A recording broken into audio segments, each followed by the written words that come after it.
What's up, everybody? Welcome back to the Pixelists Podcast, a podcast about all the nerdy things we love and enjoy. As always, we're your hosts. That's Blake. I'm Will. And today we're here to talk a little Critical Role and maybe a little EXU. You never know. Never know. In true fashion, I got a little thrown because, we record these through Discord, and you see these little Discord emoji things that are like on the call. Oh, on the bottom right? Yeah. Yeah, what is that? It's cropped out of our podcast, but I can see it on the If call. I was a smarter man, I would have cropped it out of mine, but I didn't. It looks like a fruit or like a tomato or something, but when I cursor over it, it says chilling. So I guess it's like a status effect or something. Yeah. Okay. So all these apps gotta bring in their different features. That's right. Did you see the I won't distract us too long, but there was some I don't know if it was an April Fool's Day prank or something, but Discord ran ads or something. Yeah, right. And it became the most viewed YouTube video ever because it was constantly looping on everyone's Discord client. But I don't think that was an April Fool's, right? Yeah, I think you're right. I think the announce. I don't remember what it was. It wasn't a joke intentionally though. This kind of accidentally came together. Yeah. Ads are coming to Discord as sponsored quests. Dude, people just can't help themselves. Yeah, it's just crazy. Anywho, yeah. Let's move on before I get lost. We're doing episode 92 today. Broken Promises is I think what it's called. We have a stream on Friday for all of our listeners, and that's a real fun stream, real laid back, 30-45 minutes coffee talk for anybody who wants to chat the latest on Critical Role, Worlds Beyond. We've had some Candela. Haven't really had much Candela representation in that, but if you want to talk about Candela, Daggerheart, D&D, and really anything else nerd related, you can always jump in with that stream. And then later this week, we also have Worlds Beyond coming as well. That episode is called The Retinue. Have you listened to it yet? No, I haven't. But I saw that the fireside chat was delayed. So I was not that means anything, but I just thought that was interesting. I gave such a thoughtful but I have no idea what that would mean. Oh, wow. But yeah, that's not coming out till Friday. Okay. But yeah, so I haven't finished it yet. Okay. Me and one of my D&D groups, we started Calamity a few weeks ago, or a couple weeks ago. And I'm just ready for the absolute emotional devastation that awaits them. So wait, how's that working? Instead of playing, y'all got together and are watching, or you're just all watching on your own? So we're still playing, but then someone was like, "Hey, let's watch D&D. Does anyone have any recommendations?" And I was like, "Calamity. It's a real feel good, story." Because a lot of them have never played or been exposed to D&D media. Yeah. So separately from our session, we got together, and watched it at somebody's house. So okay. But I don't know when we're doing the next one because it's for anyone listening who has kids, the absolute chaos of trying to do anything with children involved. So, which they offered. They said, "Hey, if you want to bring your kids, you can." And I was like, "Yeah, I can tell you don't have kids because there is no way that's going to work." So, anyway, that's fun though. Did you guys finish the whole first episode, or we had to leave early because we had to get back with our babysitter? Yeah. But yeah, they watched the whole first episode. Okay, cool. So you'll have to keep us posted on that journey. Well, and I bring it up because we're due for a rewatch. Whoa, no way it's been a year. Yes, sir. No, it has not. Coming up this summer. We're only a couple of months away.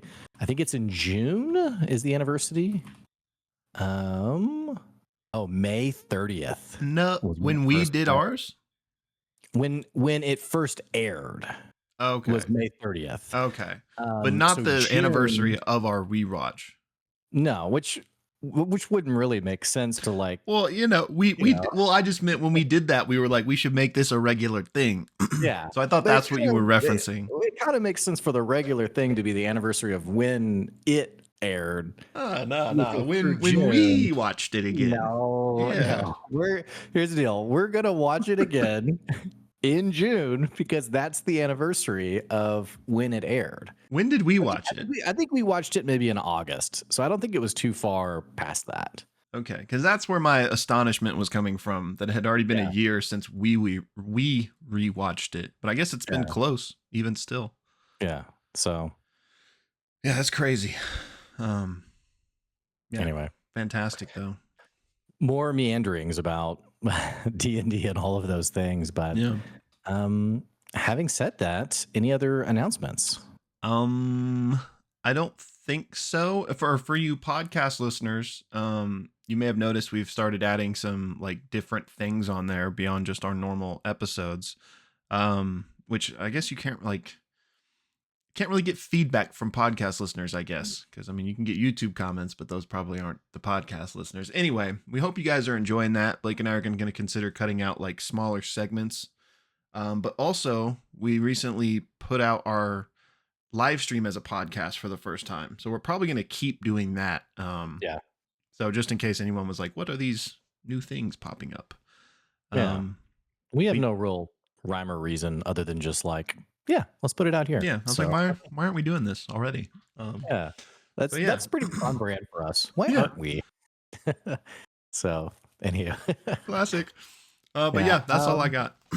And well, I had something else to announce, but I won't do that yet. We'll wait on that. So like wait till later this episode or just later in life? I'm just gonna hold off. Hold off. Let it simmer a little bit. Viewers, don't worry, because I also don't know what he's talking about. So we're all wondering. Viewers or listeners. Yeah, people. That's right. Podcast. So that's right. All right. Well, you want to set us up? Yeah, let's do it. So, you guys know the drill by now. Before we launch into our discussion of episode 92, we are going to do our in-depth recap. And what we do is we cut that out and host it separately on YouTube. So if you find yourself just on that recap video and want to hear Blake and I's full discussion on this episode, it will be linked down in the description box below. This is episode 92, right? I got paranoid that it was 93. Okay. Yeah, right. All right. So with that out of the way, let's dive into episode 92 of Campaign 3, Broken Roads.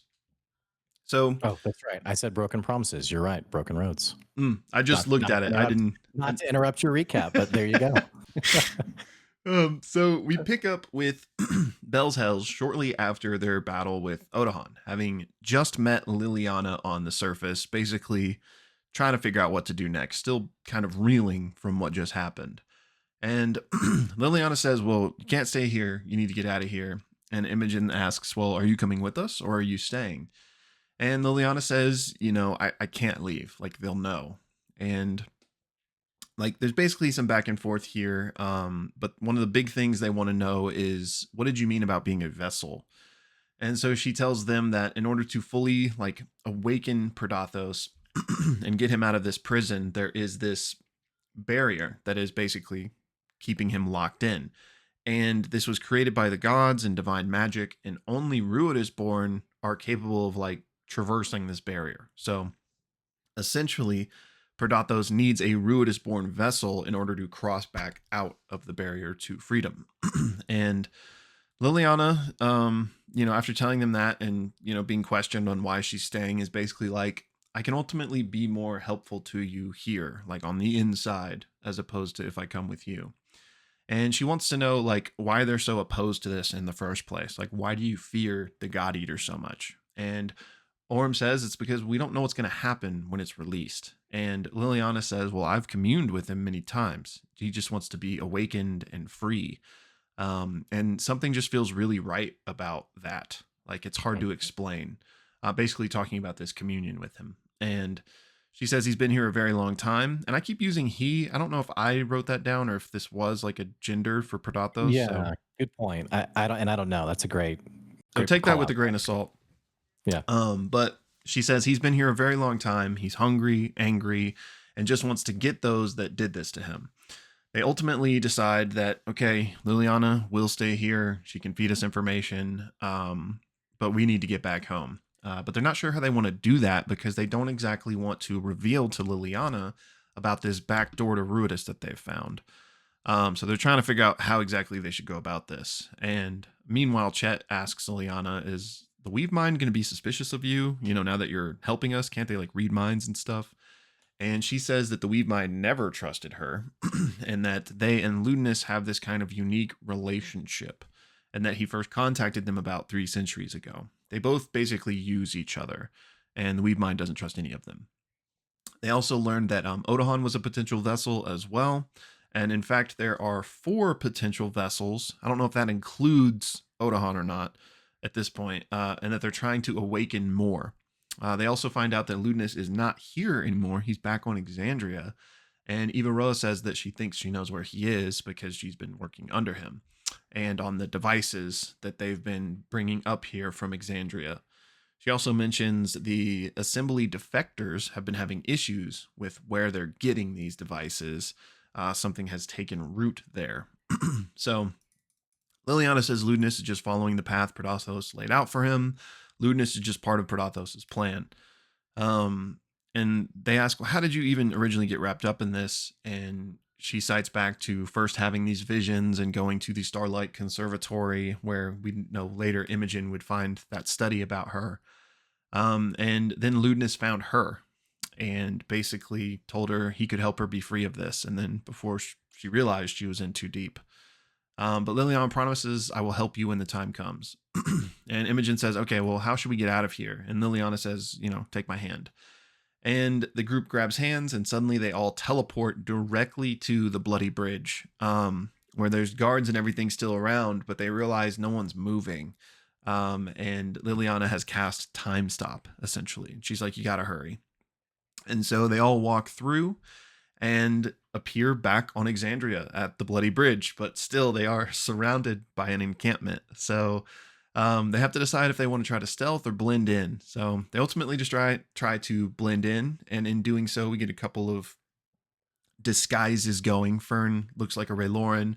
Imogen tries to look like her mother, and we roll out some deception checks. A few good ones, but some bad ones, including a natural one from Imogen. So 2 of these Rayloran mystics that are like patrolling around quickly notice them and begin to trail the party. And as they do, lots of soldiers start turning their heads and also following. And at this point, they kind of cook up this plan, and Imogen turns around to dismiss them. And at the same time, Laudna casts a spell to kind of aid in this illusion.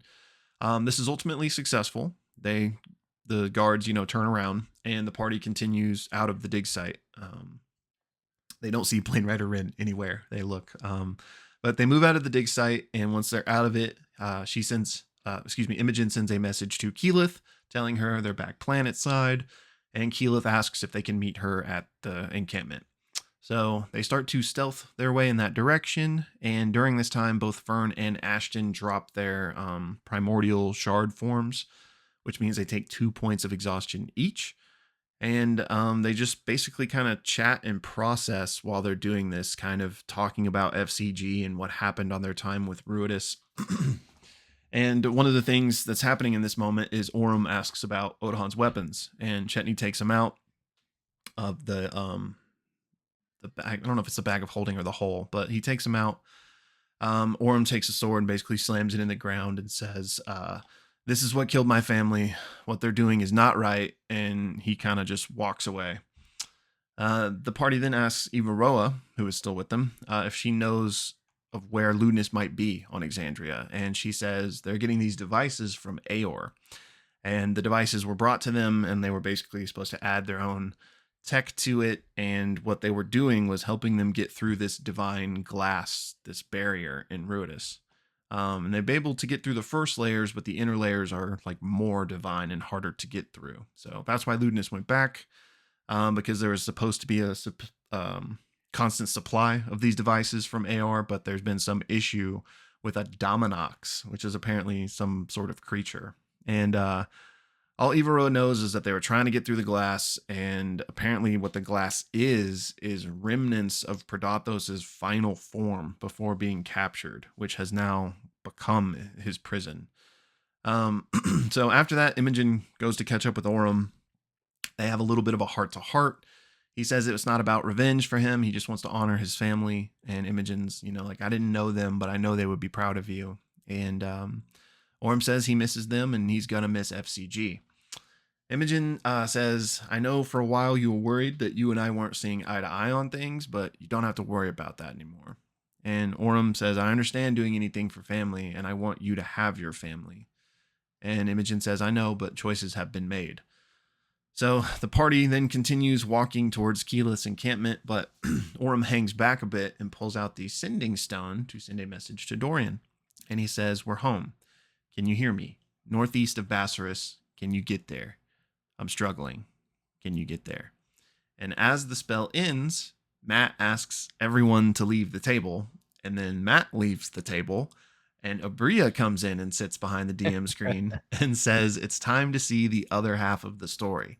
And that's where we go to break. Okay, great job. So coming back from break, we have a new group of people at the table. And what I'll do is, before we get into the actual recap of what happened, I'll kind of explain who these people are and why they're at the table.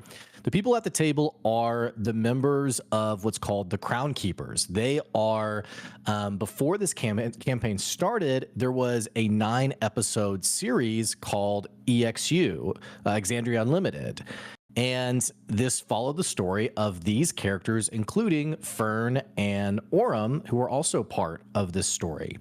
Now, one of the members comes later in a part 2 called EXU Kaimal, but the people who are at the table essentially are Dorian, who we're familiar with. There's Fura Rai, who's a Fire Genasi monk. There's also Opal, who is a human warlock. She is the center, and she's been mentioned many times in messages to Dorian. We saw a little bit, we didn't actually see her, but we saw another character, Dariax, who we'll talk about him in a second, who's Matt Mercer's character. But Opal is a character from EXU who eventually put on the Circlet of Barbed Vision. It was a vestige of Divergence, which was the centerpiece of that story. Also at the table is Morrigan, who's a different spelled Morrigan from the Morgan we know. This is a Lagomor paladin who is a champion of the Matron of Ravens. And a Lagomor is a bunny person, effectively. And then there's Matt Mercer's character, Dariax, who is a cleric slash bard multi-class halfling as well. And without getting too far into details of that story from previously, you can always check our recaps from those episodes. Essentially, the party stole this circlet. A lot of things happened, and then there is a group, like a roguish organization known as the Nameless Ones, who have been chasing them ever since. And the story as we see it now after the break is effectively a week after they've left and escaped from Kaimal, and more importantly, have escaped from the Nameless Ones. Also at the table as just like an NPC is Cyrus, who we saw in early Critical Role, like maybe episodes 14 or 15 of Campaign 3. That's Dorian's brother. And he's also an NPC. While the party, I can't remember what level they are, maybe like level 12 or 13. They point out that Cyrus is still level 6, which was the level when we previously saw them. And basically this half opens up with Abria as the DM asking, hey, each of you, what are you thinking about? What are you reflecting on? And they all kind of just have their own different moments of thinking about what they've been through, and they're all heading to Zephyra as well. Well, as they're all kind of, reminiscing and recollecting what they've gone through, Abria talks about Opal and how Opal has been changing over the last several months, ever since putting on this Circlet of Barbed Vision. And one thing that is mentioned is that her dreams are what went first. She doesn't dream anymore, but she wakes up in the morning and she knows she feels exhausted. Ted, her sister, looks exhausted. Now, Ted, this is where it gets a little bit confusing. Ted is described as her sister, and it's a good way to think of it as almost like her second half or twin sister. Yet Ted doesn't have a physical form. Ted exists within her. And as we saw in EXU, she existed like in this immaterial liminal space, but assisted Opal. So she can talk to Ted and connect with Ted. And in the mornings after a good night's sleep, Ted is also exhausted. And it's implied that though Opal can't remember it, through her sleep, she is battling for control against the Spider Queen Lolth, who the vestige belongs to, effectively. There's also a moment of Morgan looking at Opal and like feeling like this sense of, from the Matron of Ravens, this sense of disturbance, like something's happening, something's going wrong in the world, and it's really like a big reason for them heading towards Zephyra. But everything's cut short as Abria describes, Opal just sort of explodes out in every direction. She loses control of herself, and she has a message from the Spider Queen who basically is like, hey, you put on the circlet, but it's taking too long for you to really like take up your mantle as my champion. So you need to let go of all these sort of worldly connections, become my champion. My life is on the line because of Predathos, and like we just need to make this happen. So Abria asks Opal, who would you think is the strongest of the group? And Opal mentions Furai. And so Opal then casts Eldritch Blast against Furai, and we have a big PvP moment. Everybody goes to one side of the table versus Opal. And the entire second half is basically this PvP session. Now, avoiding all kind of like the nuance of the little things that happen, one of the things that is sort of like the theme of this combat is the Spider Queen wants Opal to sort of like release her worldly connections. And the way that precipitates is there's a number of gemstones that are scattered across the battlefield. And these gemstones represent her like memories and her connections with the party. Now, the party doesn't know that yet. They're fighting against Opal, but they come to realize that like, hey, these gemstones are precious and we don't want them to get destroyed because they very literally are the tangible representations of those connections. Other like battle details, Morgan cast haste on herself after almost casting it on Opal, not realizing what exactly it did. Everyone was like, no, don't do that.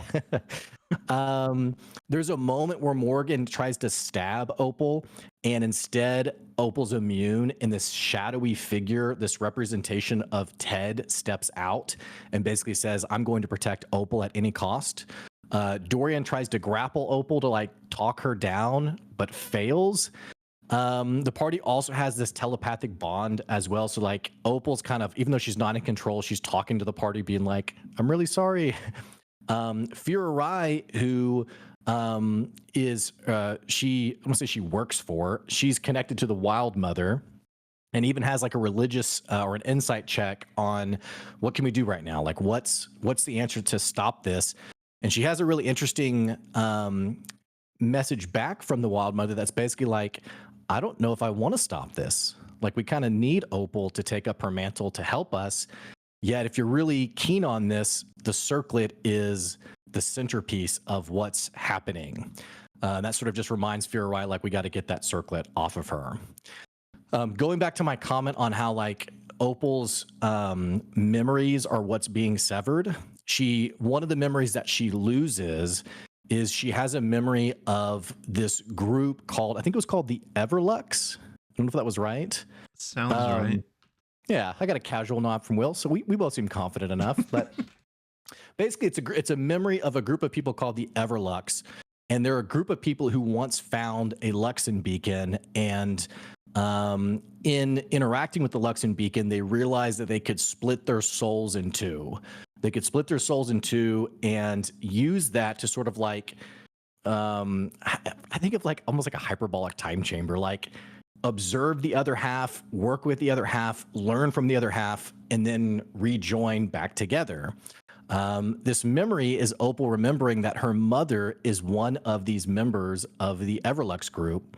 And that this whole thing about who is Ted, what happened to her twin sister, like, because it was always vague what happened, like, where did she go?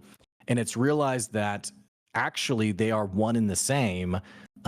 Ted is literally her other half that is split and separated with this ability, just like her mother once had. But this memory is then erased. She like loses this memory. Cyrus, meanwhile, is attacking Opal's familiar, which is like this little spider. But again, he's level 6, so is really having a hard time with it.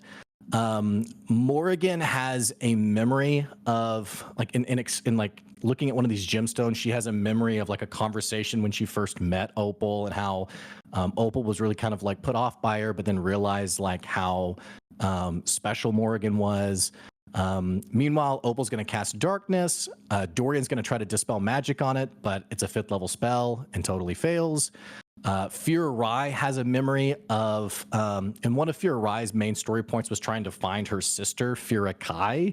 And in Kaimal, it's revealed that Fira Kai works with the Nameless Ones.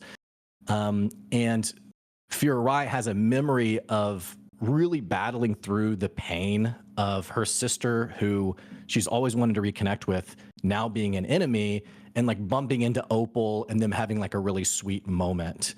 And like interspersed between all of these combat rounds are all these combat actions are like these sweet memories with Opal. It's kind of actually really sad because there's all these like sweet memories with Opal and how like they're at risk of losing these memories entirely. In fact, we actually do see one of these memories lost where Dariax, in gathering up some of these gemstones, has a memory of the party waking up in this campsite and Opal's not there. And then he sees Opal like in a corner, like shuddering and like talking to herself and like muttering, and it's kind of like, are you okay? And Opal's just very dark and is like having like a really hard like existential crisis, honestly. And Dariax is like, hey, come back to the campsite, like come. And apparently the way it's described is in the original memory, that's what happened. Opal came back to the campsite and they had like this sweet moment together.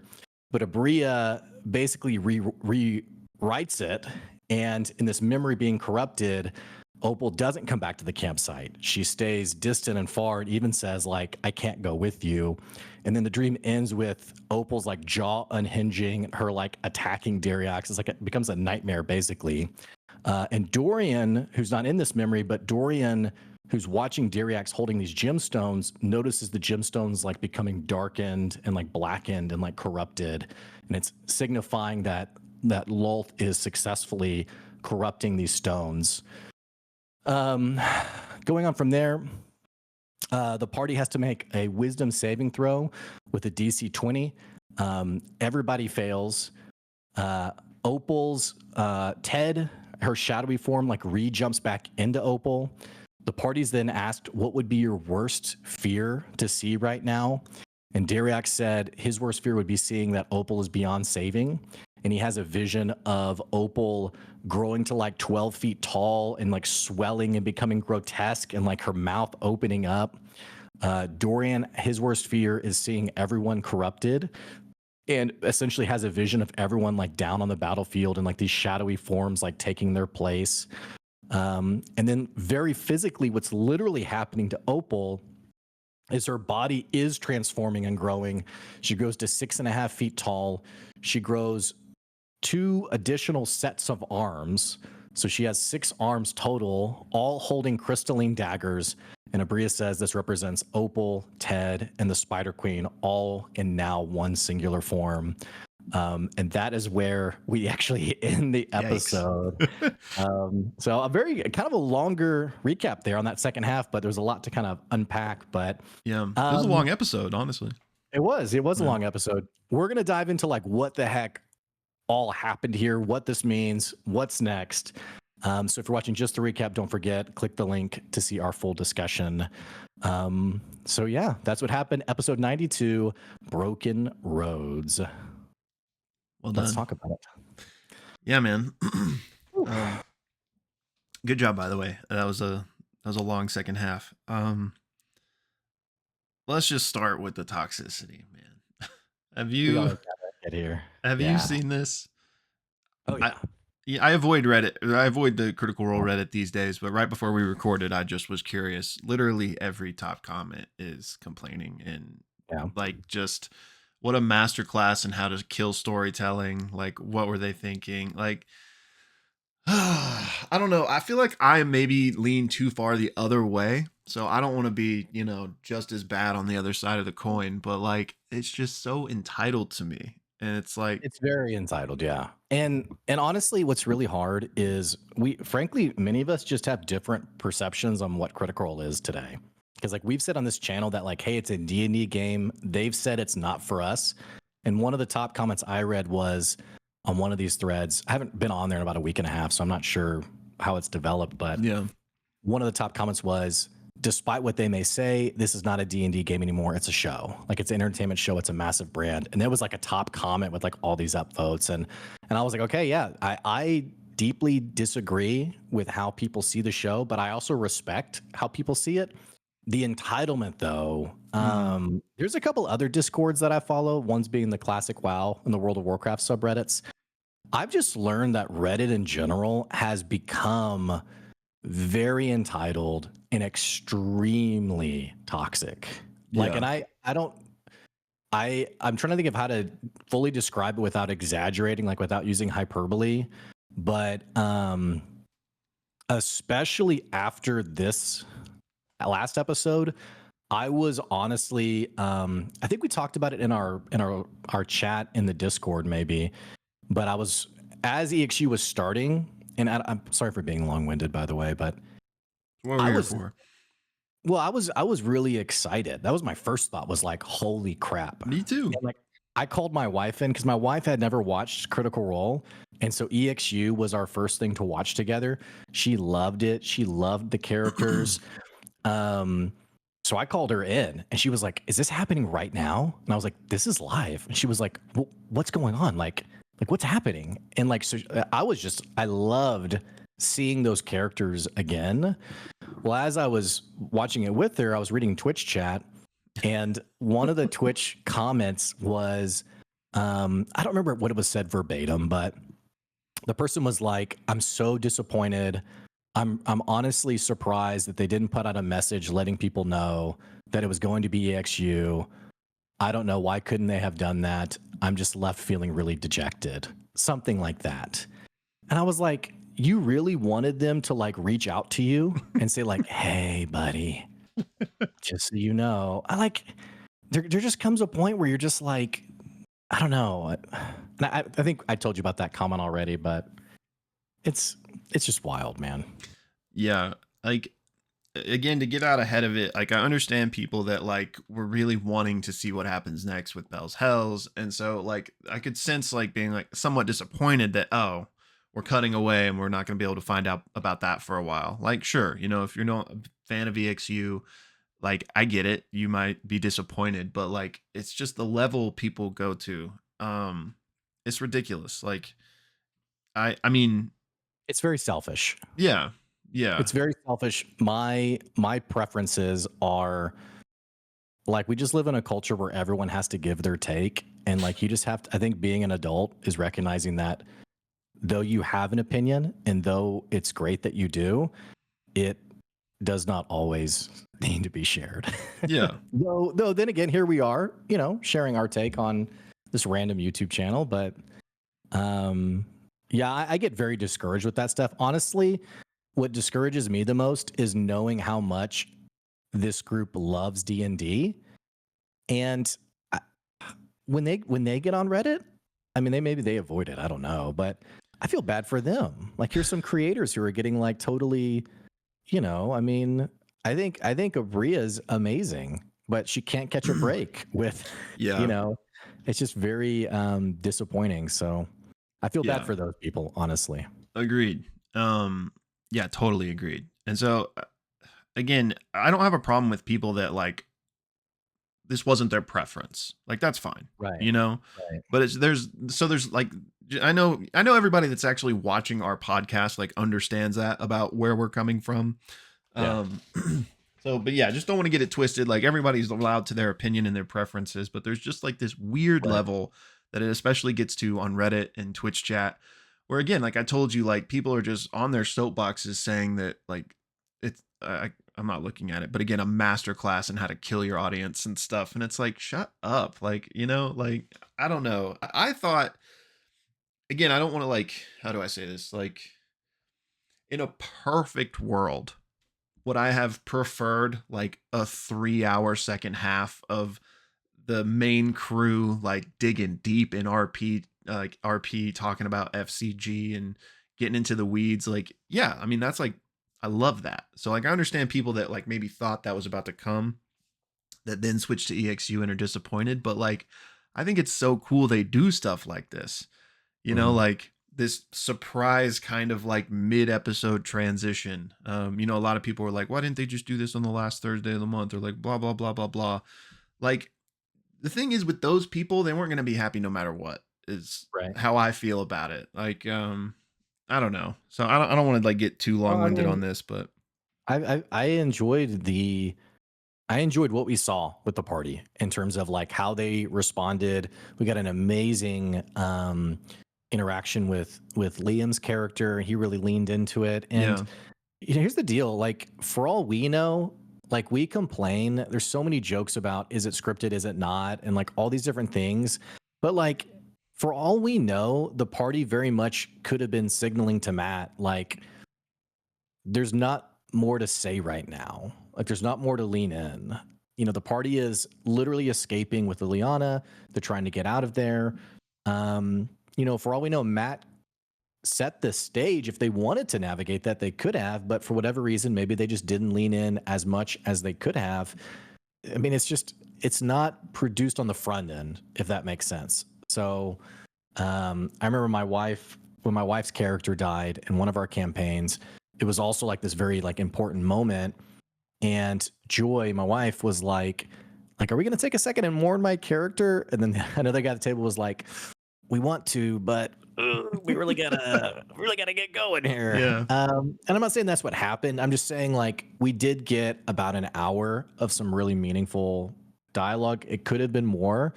And there will also, by the way, there will be yeah. more. There Like, absolutely will be more. It's not. yeah, It's yeah, I mean, for people who are upset, like you're gonna get that. yeah, Um, but the other thing I'll say too is, um, I like that you said like we don't have an issue with other people's opinions, because I think this came up on a comment a couple of episodes ago where someone was like, is something wrong with having like a fair opposite opinion? And the answer is no, it's not. It's only like the grandiose takes that people are like Critical Role. This is why I don't watch Critical Role anymore. Okay, person, sure. yeah, But I will say one of the comments I read was mentioning this as being another example of like a terrible cutaway, which you mentioned that too. And they pointed out how we saw the same thing with the Apogee Solstice. And I can definitely see that in the sense of like pacing and changing. And I think a very fair criticism is that this second half, back when we watched EXU, we joked about them being like a party of pure chaos. I mean, it is a very chaotic group. The vibe is very different. Abria's DMing style is very different from mm-hmm. Matt's. And it's okay for that to not be your preference. It's okay to not like that Yeah. either. So I understand it being a little jarring for some people in that, you're moving from kind of one thematic field to a different one. But, it just is what it is. Yeah, I wish people could step back a little bit. And again, I think this is one of those things that would be a not complete non-issue for somebody who's not watching week to week. Like, you know what I'm saying? Because we already know Bell's Mhm. Hell are coming back. Like they said, they're Right. coming back next episode. So this is a one episode kind of little pan away. Because I'm Mhm. assuming like maybe first half of 93 will be Groundkeepers, and then we'll talk more about Right. this. But I think then at least Dorian is going to meet up with the rest of the Bell's Hells. So I just think, especially when you look at it like that, people just to make these absolute nuclear takes about like how stupid this was, and like how could they be so incompetent to realize this would be a good idea? Which on a whole meta level, like let's not pretend that, like I know some people were upset that Matt did that to the table. Newsflash, everybody, they all knew that was coming. Like, like there's weeks, I'm sure, of production that went into getting all those guests there. Liam didn't just happen to call Dorian and they all were in studio and said, let's play. Um, I'm but right. I'm right down the hall. If you, okay, yeah, let's. it's No, just, you're right. I lost my oh, but yeah. So like, especially if you're watching, if you're, catching up on C3 2 years from now, I think this is only going to be really cool because anybody that's like, oh, we were right getting to the good stuff with F.C.G, like it'll be back next week, guys. Like, and plus now we'll have Robbie Damon back.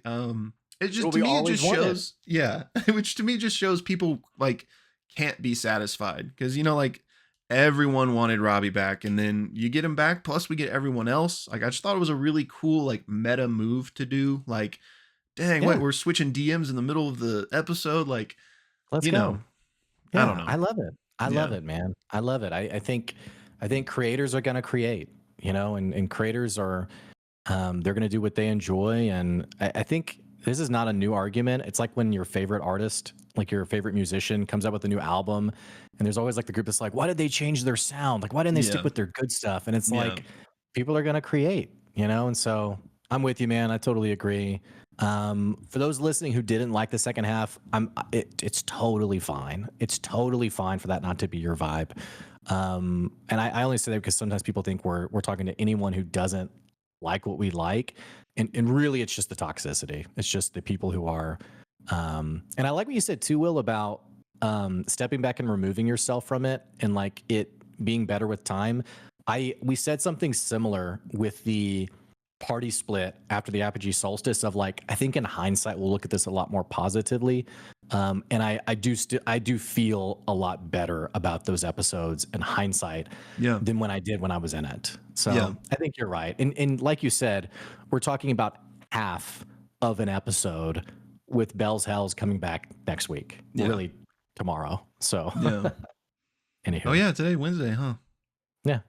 Hmm. So I don't know if this makes sense, but I had this thought as you were kind of coalescing it all right there.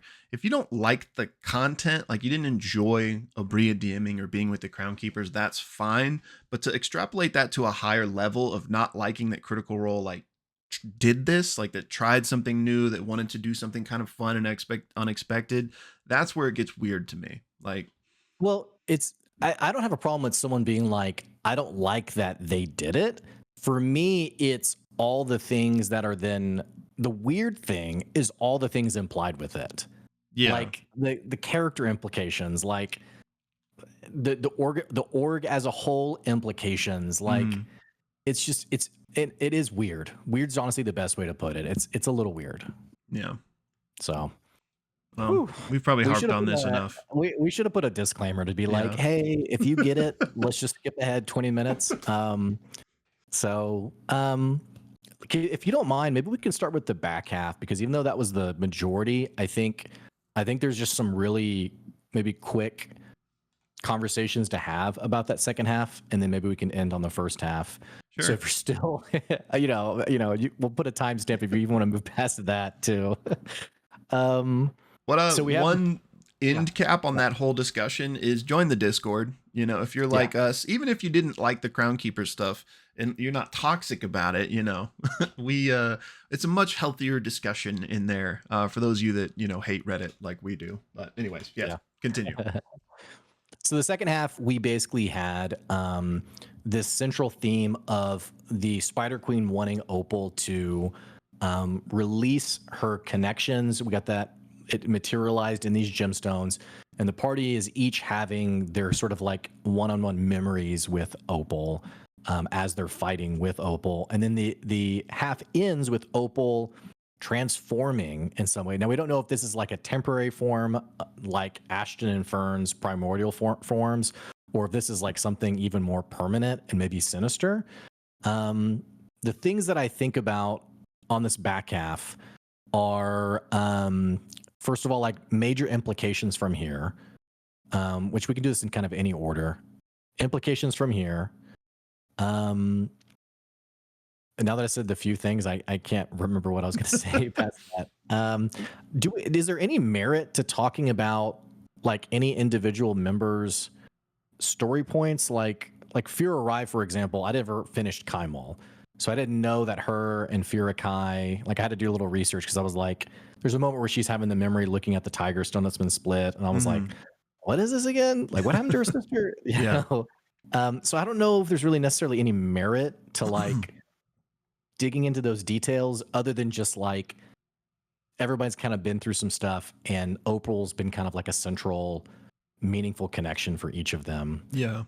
Um, I don't remember what else I was going to bring up on the second half, but Yeah, I don't think there's too much to like dig into with the individual memories. But I do think there's just some stuff to talk about on the whole, and then specifically with Ted slash Opal.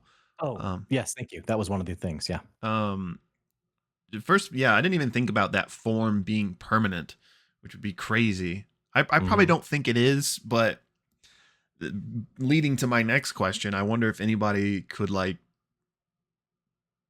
get got in this combat. Yeah.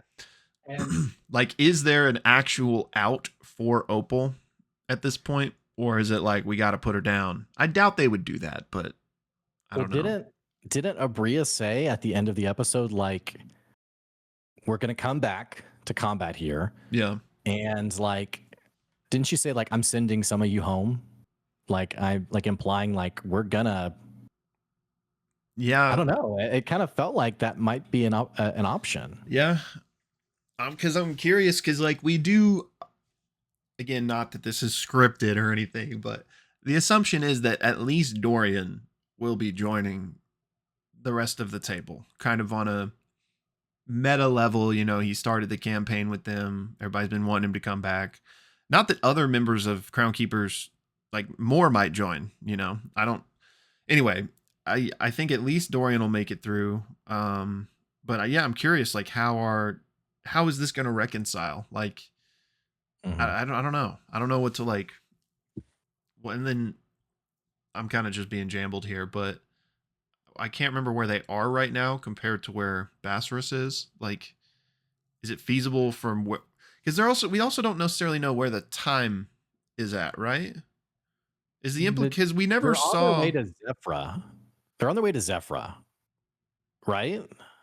I think, but like what we're witnessing in the second half of the episode, I don't think is concurrent with the timeline from the first half, or is it? Like, do you think we went back in No. time, like when we Well, picked up with? here's where it's confusing because I think Abria said you've been on the road for about a week since Okay, Kaimal, but okay. now I'm not sure where Kaimal. Yeah, I don't know Because because we never the time saw doesn't make Dorian sense. get the message, did we? No, we didn't. That's right. Nor did we see. I mean, obviously, we didn't see Orem get a response. Right. So I don't. There may be enough information out there to have the answer to this question, but I didn't pick up on it. So if y'all know in the comments, let me know if there was like, Yeah. are we 3 weeks in the past for this Crown Keeper stuff right now, or is it supposed to be like the exact same moment when Orem sent his message? Anyway, all that to say is that um there may be plenty of time. Like, you know, if we pick back up, Dorian gets that message, you know, maybe it's 3 weeks later and he happens to be near Bassaris type of thing or something. Well, a couple other things we know. Data points. We have the scry on Dorian or Mm, Dariax, right. where he's like in a cave or something, and Yeah, like yeah. Dorian walks up and they look kind of haggard. Mm-hmm. I wonder if this could be after, like, is Dariax and Dorian the only two who survive? Yeah. Maybe that's why we didn't see anybody else. But then Denise, I can't remember her interactions with Dariax. She was Was his that? ex. Yeah, okay. But the when she talks about when she got bamped out, wasn't she like walking up to Dariax or something? Or I think so. In Zephyr, I think. Right? okay, I feel like I remember Zephyr being a part of that.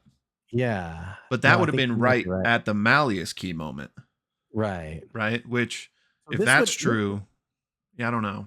wouldn't this all have to have been happening like 2 months ago compared to today? That's what I think. I think it has to be Yeah. in the past Okay. from Bell's Hell's current Okay. POV.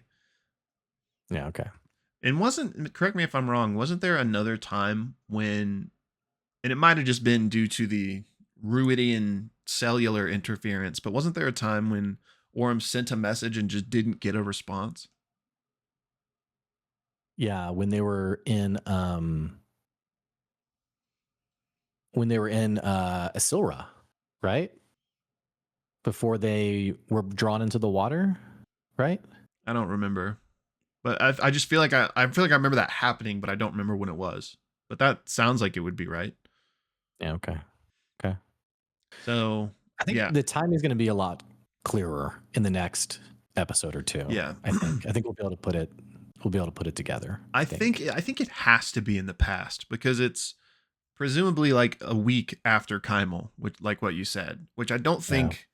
I don't think the Malleus Key incident had happened at Yeah. Kymel. I will Um, say, despite the vibe being so, pure chaos, um, compared to like a Brennan Lee Mulligan, which is like pure emotional devastation. Um, what a tragic story for Opal. Like, I just feel, I think there was a moment where either Matt or, um, I can think of her name, who plays Fira Rai, Anjali, um, where one of them was like, I just feel sad for just like what I'm seeing right now. And I kind of felt that way too. I was like, man, this is yeah, just such a tragedy for her character.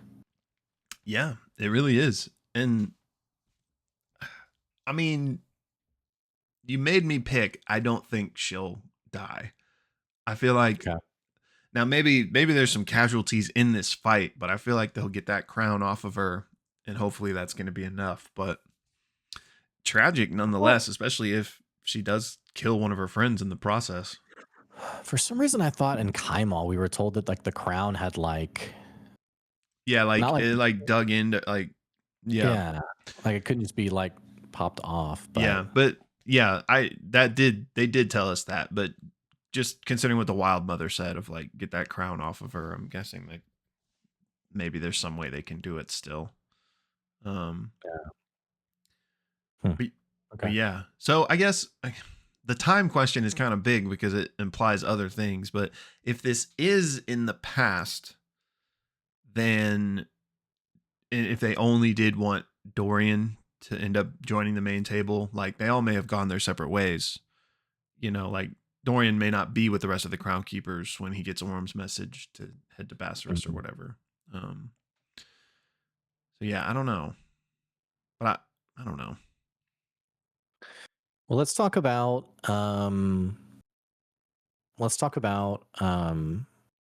the Luxon, the details around Yeah, that was Ted and interesting. her. Yeah, that was a nice like, oh, okay, this because that was a very big question mark, very big question mark Yeah. in EXU of like, who is Ted? Why does it seem like no one else is like as curious as Opal is about like when Ted left? Hmm. And it seems like her memories aren't.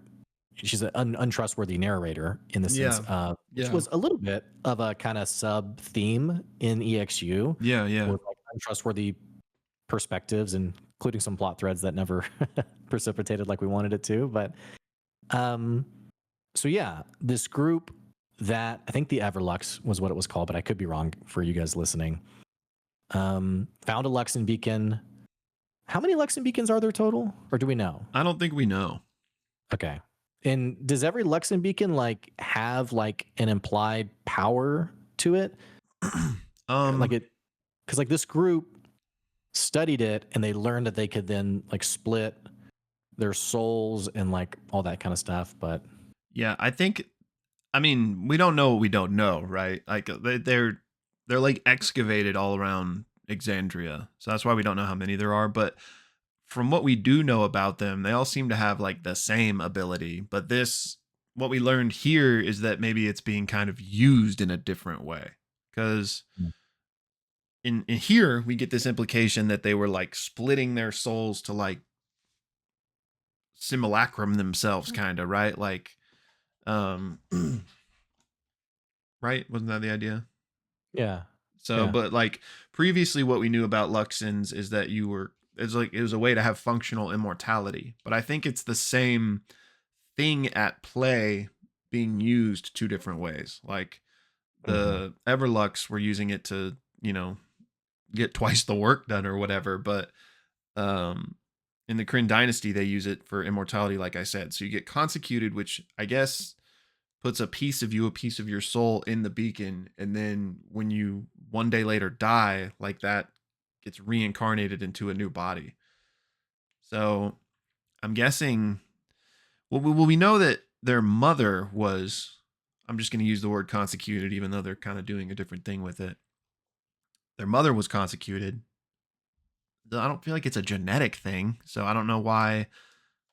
And, I don't know. There's some just weirdness going on. But yeah, it feels like, I don't know, there's really interesting implications here that, like, because they're the same person, but they clearly, like, have two distinct personalities. So, like, what's the implication of people that are consecuted and come back? Is it not really the same you?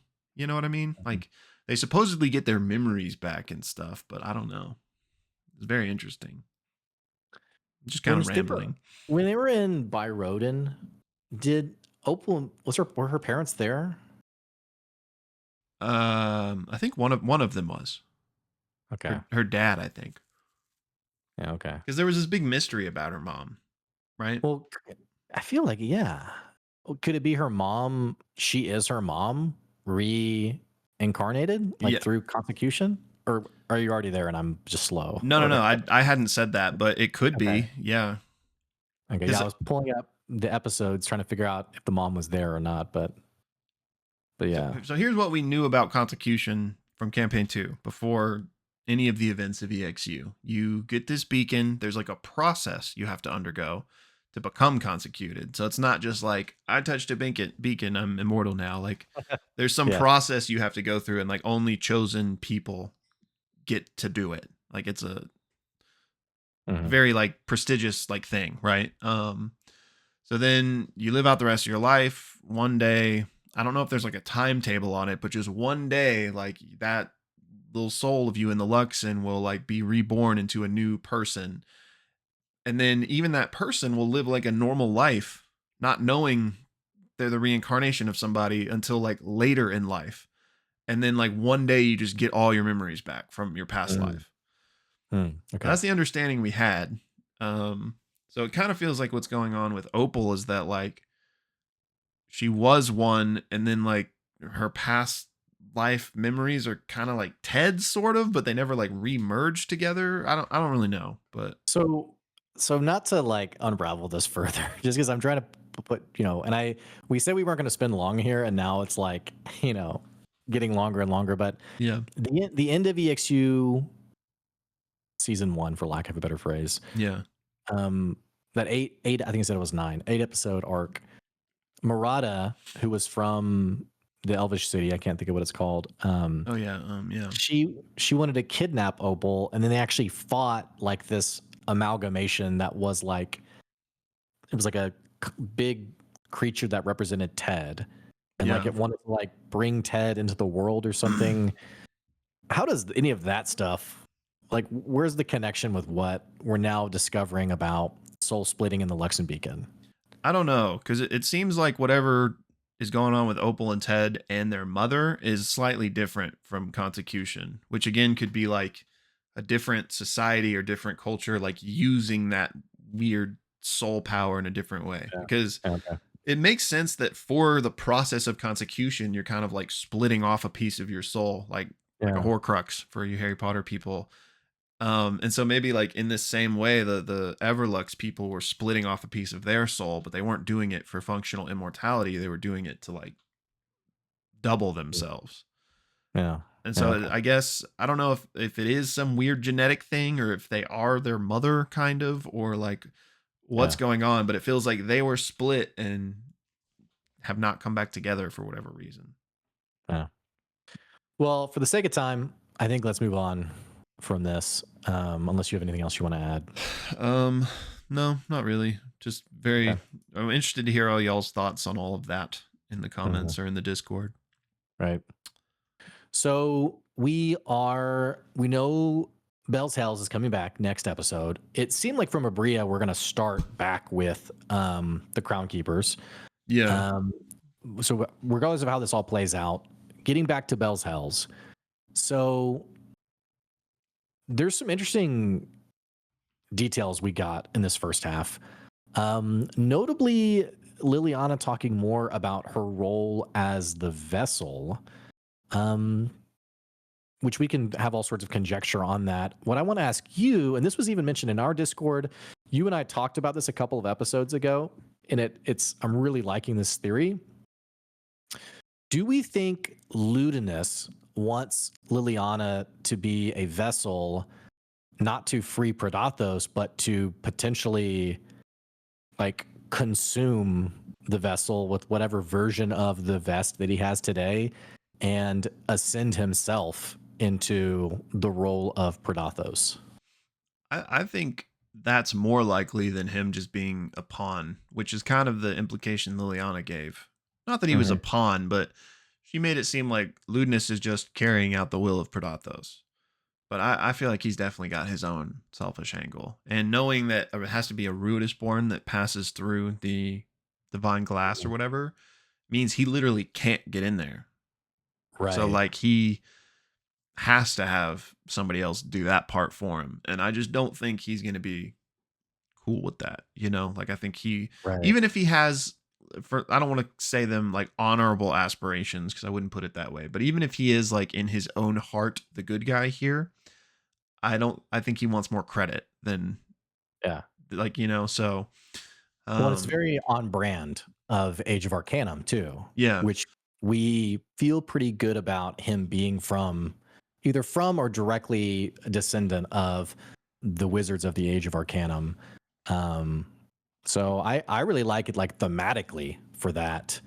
The ego of that age. But yeah, that would be a really like I'm not saying it's going to play out this way, but that would also be like another kind of compelling element to like really drive home that he's the big bad. Like because there's all this tension with Liliana, like can they trust her? Let's say she does become the vessel, and not that things were going to be okay, but they're like, okay, like maybe she's in control, like and then Ludinus wipes her out to like steal the power. Like that's just like a whole added level of like screw Ludinus type of thing. Yeah.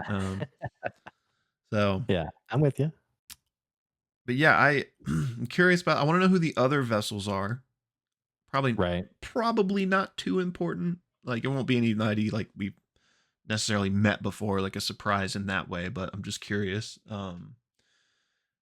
I mean, Matt certainly knows, and I'm curious, like, if it'll play out to be like a very specific story point, or if it was just like, it's not as relevant, but like, yeah, there's also 4 others or 3 others, and again, whether Adahan was one of them or not, we don't really know. So I think we do know. Or sorry, not we do know, yeah. Just whether she's included in that number. Yeah. Yeah. I'm curious, like, and again, from a more meta standpoint, I feel like it makes more sense for Ludinus to be like the big bad. But that aside, it's interesting how the Weave Mind's going to play into this because Liliana told us that they basically are just using each other, Ludinus and the Weave Mind, right? So, what do they want out of this? And are they just being fully puppeted by Predathos as well? Like, is Predathos pulling the strings on both, just trying to get his way, or like do the Weave Mind, or is Predathos more of like kind of this neutral existence in the world that obviously wants to get out, but isn't necessarily, plotting machinations as far as like putting Ludinus and the Weave Mind against each other? Yeah, what's also interesting is we thought that Ludinus had maybe communed with Predathos back in Malesmere, and I don't know if it was exactly Malesmere that it was talked about, but we found out that first communication was not with Predathos, it was with the Weave Mind. If you picked up that detail. Yeah. Okay. Yeah, I didn't really like block that out, but yeah, I get what you're saying now. So Liliana basically said like, yeah, when Ludinus first communed or talked to the Weave Mind, Which also makes me wonder, like, how sinister could the Weave Mind be? Like, how much of this is Predathos and how much of it is actually the Weave Mind? Now, Liliana's saying that she's communed with Predathos many times. I trust that, I guess, a little bit. But again, I also wonder, like, just like you brought up, what's the Weave Mind's angle in all this? Yeah. And we got to get a Weave Mind fight at some point. You know, like I feel Yeah, like it's got to happen. But I agree. Yeah, I feel like I don't know. Maybe I don't know. It feels like they want Exandria. I don't know if that's too simple yeah, for them. Um, but yeah, I'm just curious to see like if they butt heads, Lewdness and the Weave Mind, or if it's not going to go that way. But I yeah, will say, and Eric asked this in our live stream about basically, do you trust Liliana? I loved how the party had their own reservations on like, all right, we know how to get out of here. And then Imogen was like, yeah, the Bloody Bridge, right, guys? yeah, I love this sort of like, implication of like, she's helping us, but like, I don't know if we can fully trust her. And I right, think Eric's question is spot on in that really we can't. Like, she still seems pro kill the gods, right? And the party, even with F.C.G out of the picture, it seems like they're also like, yeah, we should probably save the gods.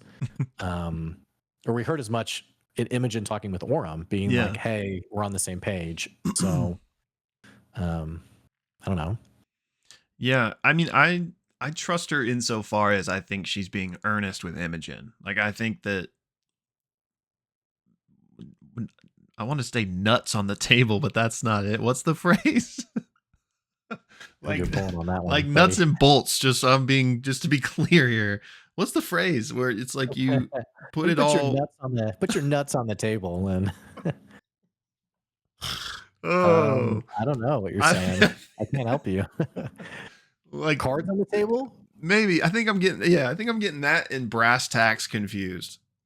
Yeah. Neither of those have nuts in them, Well, but that's but okay. I don't know. Yeah, you're right. Brass Yeah. tacks has nothing to do with it. But when I was picturing Yeah. like brass like nuts and bolts for some reason. Yeah. I should Anyway, someone with like a cup, like spreading almonds on the table. Let's just get this out here. Let's yeah. talk about this. Anyway, I think cards on the table, like she'll pick Imogen over whatever. So I think that I can trust that aspect from her. But short of like a Sophie's Choice where she has to do that, I think she's gonna pursue the Predathos plan. I took it as Imogen got a great perception roll, like a high 20, maybe 30. And for me, this was Liliana walking out that role, and like they're back on Exandria. And in a way, um, regardless of the plan's aspirations, Liliana as a mom probably feels good knowing like I got my daughter off Ruidus. Yeah. Like that's the short term good thing that I've done. Um, I don't know if cards on the table she will side with Imogen in the future, in the sense of they had this really great interaction, and Liliana did help them, but like at the end of the day, Liliana still feels like freeing Predathos is the right thing to do. And that's in direct contradiction with what Imogen wants to do. So I don't know. I'm not sure. Yeah. So I mean I think we agree then. I'm just saying like if it came down to like having to pick her daughter's life or Yeah.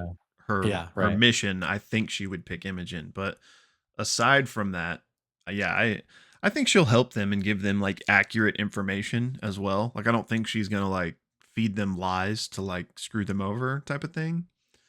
But yeah, I definitely don't think like I think she's still full steam ahead with letting Yeah. Predathos out. She's gonna try to have her cake Yeah. and eat it too. I think as long as she can. Yeah. Yeah. Right. Um, So they made it back. And by the way, how powerful is, like, do we think that was a I mean, that had to have been a time stop spell, right? yeah, I mean, it's a 9th level spell. Um, so I she mean, she's she's at least as powerful as Odahan, yeah. I and mean, probably more. yeah. It's just Yeah. spellcaster versus martial fighter kind of Yeah. flavor. But yeah, I mean, because she was the vessel, which I would assume there's some hierarchy with that, which would put her over Odahan even, which they really shouldn't have won the fight against Odahan. So like, I think they get cooked unless there was like some clever way you could just kind of like prevent her from spell casting or something. So yeah, I don't know. That is another interesting element in terms of power level of like final fights or anything. If they do have Liliana on their side, like to even the scales a bit. But yeah, I don't Speaking know. of like power parity, do you think the Sword of the Peaks, whatever it was called, do you think they absorb it or use it? Well, they said they were going to give it to, it was going to be Orum's decision, right? Right. I just can't see him wielding it. Yeah, no. So, nor really, I don't know if like, for the same reason I don't see him wielding it, I don't know if he would want to absorb it either. Right. But I think he would be okay with someone else absorbing it. Yeah. Because he has sapling. What's it called? Seedling. Seedling. Yeah. Right. And that's been kind of a cool flavor. It's probably a hell of a weapon though. So like, I don't know if would anyone else use it? Would Chetney use it? I don't know. Or Ashton even? Probably not Ashton. Could Fern use it? She's a rogue. Is it a rapier? What is it? I don't know actually. I think it's like a one-handed sword was like the flavor I got. Could Dorian use it? Maybe. Which, by the way, we've been talking about F.C.G's new character, and like what's going to happen if the party doesn't have a healer. Dorian's a bard. Bard's got some good support and healing spells, so could be a really nice fit. Yeah. And I guess it depends on like if Dorian does join the table again, which I think you and I both think he will. Is he going to join till the end of the campaign? Because like, if not, then Sam probably does need to. I mean, Sam's going to do what he wants to do, but I would imagine he still has some sort of healing when he shows up. I mean, I would love for Dorian to be at the table for the rest of the campaign. I love Dorian. Everyone loves Dorian. It's the one hill I'll die on. If you don't like Dorian, you can leave. So it'd be cool if. Go ahead. I was changing subjects. I was just saying, it'd be cool if, considering the whole timeline thing, if there is like a time jump from whenever the Crown Keeper stuff ends to whenever Dorian shows up, then Sam's new character could potentially show up with him. Like if Dorian's like met some new people or something. So that'd be kind of a fun way to introduce him, if so. Well, we thought it might potentially be a Ryloran, but they just left Ruidus. It still could. Yeah, it still could be. It seems maybe a little less likely now. Could be someone from Zephyra, could be really anyone along the way from Exandria. It could be literally anything, actually, when you really think about it. Yeah. But we could see that as early as tomorrow. It could be there's still some more time for his character to show up, but I don't know. I do want to move away from this topic and bring up Ludinus, and more specifically, what is going on with this Dominox? Yeah. That was such a, I don't want to say subtle, like, but it was so like, it was mentioned and I was like, what's could that be? Exactly. And more importantly, do we think, and this wasn't like an organization, this was like an entity, right? I think so. It's preventing the retrieval of the Aeorian technology from the ruins of Aeor. Am I tracking correctly with that? Yeah, they said something had taken root there, which was also an interesting way to phrase it. Could this be, and am I making this up? Was there like a comment that like Ludinus had been like wounded by it, or like was like fighting against it, or like struggling against it, or? I don't remember that, but I'm not saying that's wrong. Yeah. Point being, do we think the Dominox is D? I don't think so. You don't think so? I don't think so. Me neither. I don't either. I mean, it could be. I mean, that would at least line up because we know he's up in there, like trying to, recover his old people, as it were. There's a lot of. They both have the same They letter. both start with the D. I mean, Yeah, I don't know. I'm not saying that's impossible, but that wasn't my first thought. There's one. I don't feel like D would be a threat to at least somebody of Ludinus's level. Which I don't really think any. I don't think the Dominox is a threat to Ludinus, which may be why he went to go deal with it. But I don't know. I'm like some stuff from C2 is that in parts of like the ruins of Aor and stuff, there was like this experimentation lab where like these crazy creatures were getting cooked up. So I'm wondering if it's like maybe one of those or something. But the fact that they said taken root makes it feel like it didn't come from there, but settled there. Yeah. So I don't really know what to expect. Yeah, and I looked at the wiki. I didn't see anything about Ludinus being injured, so I think maybe I just misremembered that. But regardless, it must be something pretty meaningful to like interrupt Ludinus's plan. Yeah. So Yeah. I wonder if we would be going to. Is it Iselcross? Is that the name of like the ruins? That's Or like the northern. I don't know if continent is the right word, but like the northern area up there. That's like where these ruins are. Okay. I mean, I think so, which could be another reason that. Well, it depends on their recording schedule, but like I'm imagining F.C.G. doing what he did kind of maybe threw a little bit of a wrench into Matt's plans, you know? So, which also it's a shame that F.C.G.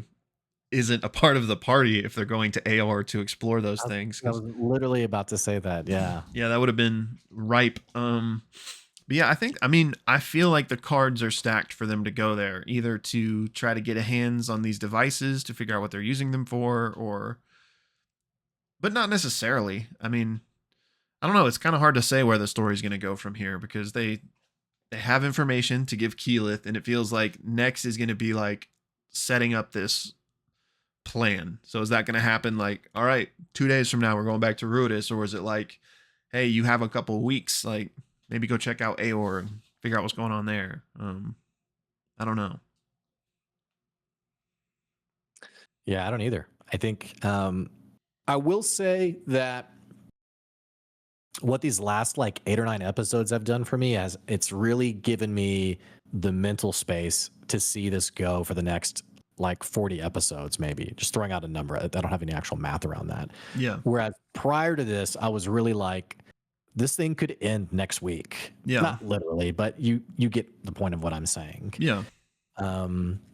So I could definitely see it going any direction, but I'm also just very exciting. And in retrospect, I mean, this whole like finally going to Rudis and like everything that's come from that, there have been some pretty amazing developments. The one most notable, the death of F.C.G. But yeah. So I'm very curious to see where it goes from here for sure.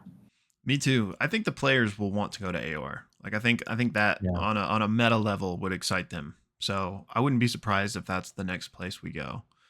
How funny would it be if Sam came back as another salvaged Aormaton? I am F.C.G. Yeah. Like, yeah.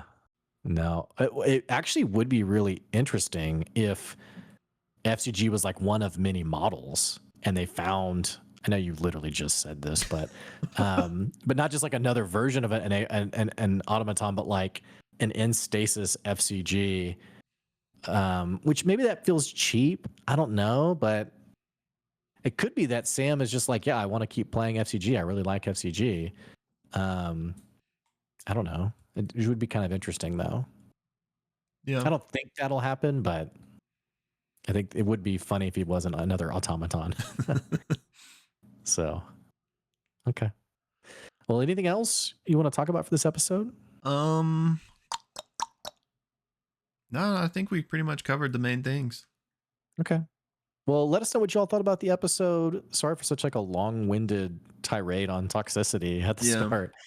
But anyway, we'll be watching tomorrow's episode in our Discord for anybody who wants to join. We have Worlds Beyond coming soon. And then we have our stream on Friday at 1 o'clock Central. If you have any questions or things you want us to talk about on that stream, just drop them in the Pixel Bits live stream channel, and we'll talk about it there. So, alrighty, y'all. Well, till next time. See ya.